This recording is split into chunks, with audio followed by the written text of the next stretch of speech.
Bonjour à tous, j'espère que vous allez tous très bien. Alors aujourd'hui, on se retrouve pour la dernière vidéo de Noël, donc dernière vidéo du mois de décembre, dernière vidéo de l'année. Quoique je vous ferai peut-être une petite vidéo vraiment le 31, histoire de vous fêter, non, histoire de vous souhaiter, c'est déjà mieux, une excellente année en espérant qu'elle ne soit pas comme 2020. Mais ça, à mon avis, on n'est pas prêt. Donc du coup, dans cette vidéo, je vais vous donner en fait mon top 5 des classiques Disney à regarder pour les vacances de Noël.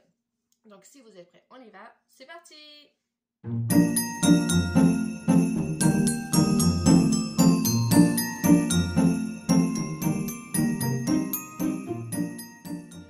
Alors, en cinquième position, donc j'ai choisi la saga, ou plutôt quadrilogie, je ne sais pas si ça se dit en marque, de Toy Story.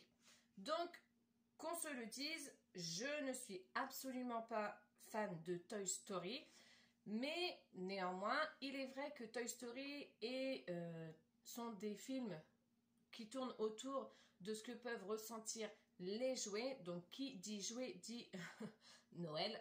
Donc, forcément, à Noël, cela reste des incontournables. En quatrième position, j'aime beaucoup regarder Clochette et le secret des fées. Alors pourquoi celui-là particulièrement? Eh bien tout simplement parce que dans celui-là, on y retrouve en fait l'effet donc de l'hiver, et qui dit hiver en général, je dis bien, dit neige, puisque chez nous, de la neige on n'en a jamais, mais par contre de la pluie on en a tout le temps. La Normandie, hein.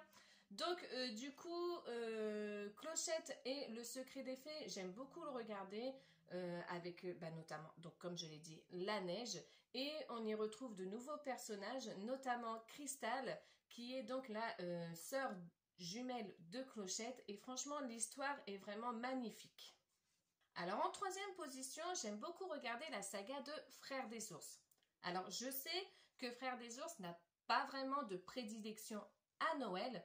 Néanmoins, je trouve que les décors du dessin animé, où on retrouve des montagnes de sapins, par moments de la neige, dans le 2, on y retrouve, il me semble, l'équinoxe de l'hiver.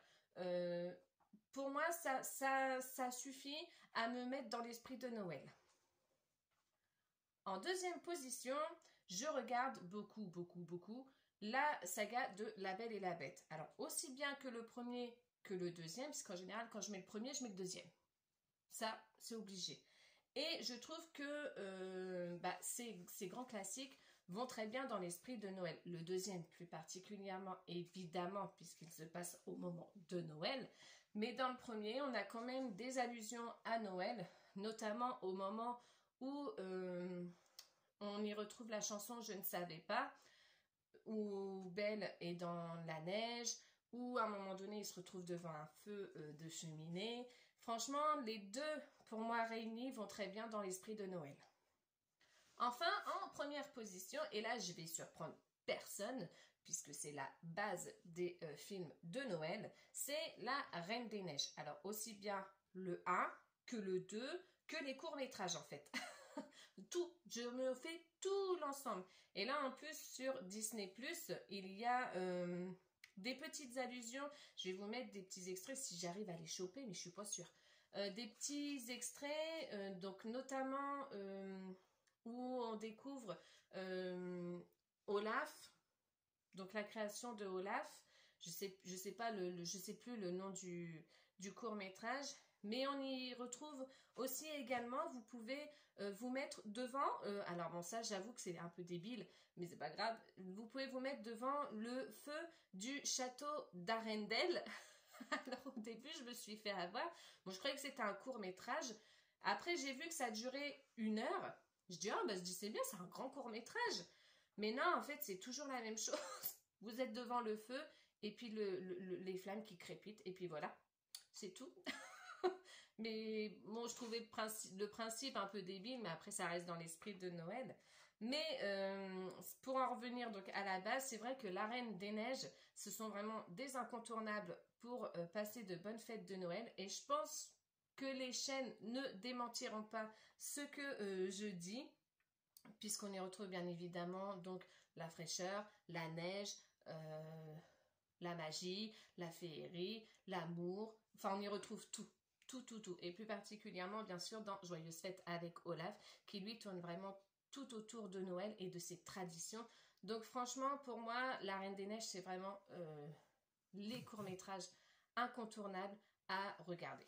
Voilà les amis pour mon petit top 5 des grands classiques à regarder au moment des vacances de Noël avec les enfants. Donc dites-moi vous en commentaire si il y a d'autres grands classiques que vous regardez au moment des fêtes de fin d'année. Ça m'intéresserait de savoir et du coup ça me permettrait d'allonger aussi le panel des grands classiques à regarder. Dites-moi en commentaire si vous regardez les mêmes que moi bien sûr. Et puis surtout, n'hésitez pas à liker, n'hésitez pas à partager, n'hésitez pas à vous abonner et à activer la petite clochette. Et en attendant la prochaine vidéo, donc qui sera l'année prochaine, je vous fais de gros bisous. Je vous souhaite encore des bonnes fêtes de fin d'année. C'est très important vu la conjoncture actuelle. Et puis voilà, tout plein de belles choses. Et puis je vous fais des gros bisous et je vous dis à la prochaine. Bye!